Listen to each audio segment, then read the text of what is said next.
Halo, assalamualaikum. Jumpa lagi di channel kesayangan kita semua. Semoga pemirsa sekalian dalam keadaan sehat walafiat ya. Mencapai perasaan khusyuk dalam bersedekah bukanlah perkara yang mudah. Ada saja tindakan atau pikiran yang pada akhirnya mengurangi kekhusyukan dalam bersedekah. Hal tersebut tidak terlepas dari olah dan tipu daya golongan setan yang tercipta dari api. Hal ini senantiasa menggoda manusia agar sedekah kita tidak sempurna. Itulah mengapa manusia harus selalu waspada terutama saat bersedekah.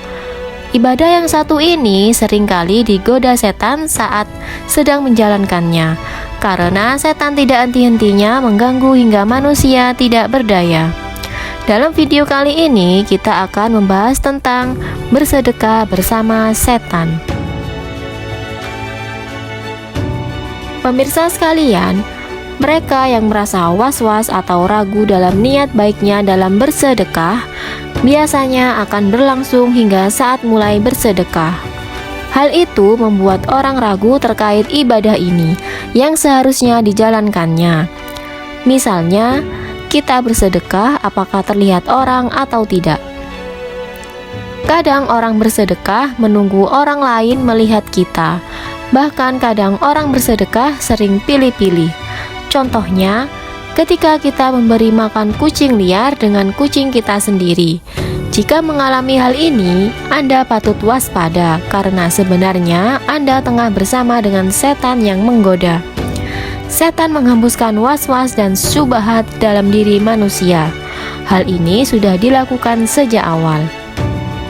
Permusuhannya dengan Allah Subhanahu wa Ta'ala, yakni ketika setan menggoda Nabi Adam dan Siti Hawa untuk memakan buah kuldi. Kemudian setan membisikkan pikiran jahat atau was-was kepadanya dengan berkata, "Hai Adam, maukah saya tunjukkan kepada kamu pohon kuldi dan kerajaan yang tidak akan binasa?" Quran Surat Toha ayat 120. Seseorang yang hanya senang memberi makan kucing peliharaannya saja dan bertindak kejam terhadap kucing yang lainnya atau kucing liar akan mendapatkan hukuman. Bagi mereka yang menyakiti atau menganiaya hewan yang lemah dan lucu ini adalah siksa neraka. Begitupun dengan kisah kucing yang sudah ada sejak zaman Rasulullah. Bahkan kucing merupakan hewan kesayangan beliau. Beliau sangat menyayanginya hingga ia selalu menjaganya dengan baik. Oleh karena itu, sebelum kita memelihara kucing, alangkah baiknya kita harus meniru bagaimana Rasul memelihara kucing. Beliau memberi nama kucing kesayangannya itu Muza. Suatu hari ketika Nabi hendak bepergian dan ingin mengambil jubahnya, ditemuinya Muza sedang terlelap tidur di atas jubahnya. Beliau sudah tahu yang namanya kucing kesayangan kalau sedang tidur sangat imut sekali. Tanpa ingin mengganggu kucing kesayangan Nabi itu terlelap, sehingga Nabi memotong sebelah lengan jubahnya yang ditiduri oleh Muza. Subhanallah, mulia sekali perbuatan Nabi ini. Kemudian Nabi pun pergi keluar rumah meninggalkan Muza yang sedang terlelap tidur. Ketika Nabi pulang kembali ke rumah, Muza terbangun dan merunduk kepada majikannya. Sebagai balasan, Nabi menunjukkan kasih sayangnya kepada Muza dengan mengelus lembut kepada Muza. Dalam aktivitas lainnya, ketika Nabi menerima tamu, beliau selalu duduk menggendong Muza.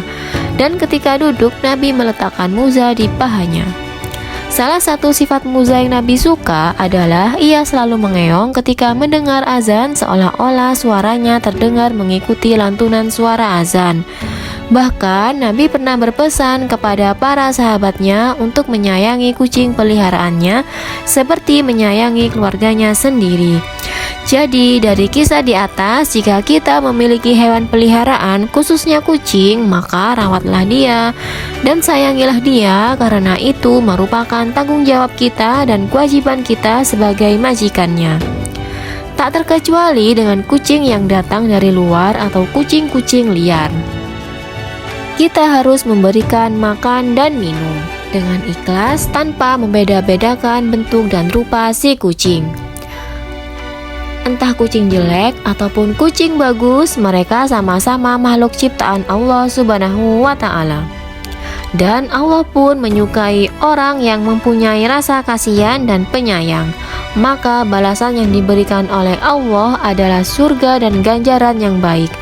Namun sebaliknya, jika kita keji terhadap binatang, maka siksa neraka akan menanti. Semoga kita semua dilindungi oleh Allah Subhanahu wa Ta'ala dari siksa dan kemurkaannya. Amin amin ya robbal alamin. Semoga ulasan ini bermanfaat dan menginspirasi bagi kita semua. Sampai jumpa lagi di episode berikutnya di channel yang sama. Dan jangan lupa like, komen, dan juga subscribe-nya ya. Terima kasih. Wassalamualaikum.